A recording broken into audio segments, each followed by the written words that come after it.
Alam niyo ba mga kado kung ano kwento ni Layla? Tere, samahan niyo ako. Sa isang malayong kaharian, may isang maganda at matapang na dalaga na ang pangalan ay Layla. Siya ay tanyag bilang isang magiting na mandirigmang nagmamay-ari ng kapangyarihan ng Sun. Sa mga kaharian ng Mobile Legends, si Layla ay naging alamat na nagsisilbing inspirasyon sa mga manlalaro. Noong unang panahon, si Layla ay isang simpleng mamamayan na naninirahan sa isang maliit na nayon. Sa kabila ng kanyang simpleng pamumuhay, mayroon siyang isang malalim na pangarap na maging isang tagapagtanggol ng kanyang kaharian.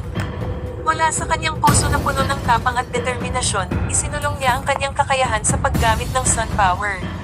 Sa kanyang paglalakbay, nakilala niya ang mga kasamahan sa laban na nagpahalaga sa kanyang lakas at galing.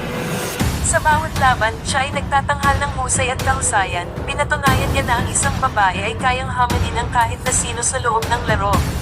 Ngunit tulad ng iba pang mga alamat, hindi nawawala ang mga pagsubok at panganib.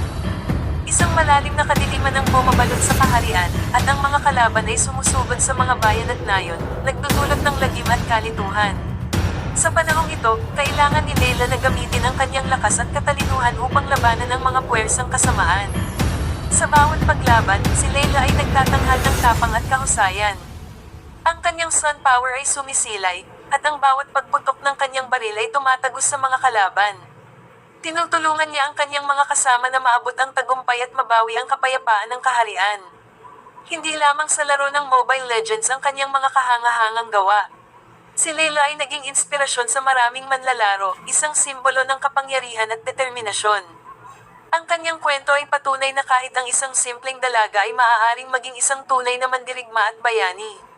Sa bawat laban at pakikipagsapalaran ni Layla, nagpapamalas siya ng tunay na kakayahan at pag-asa.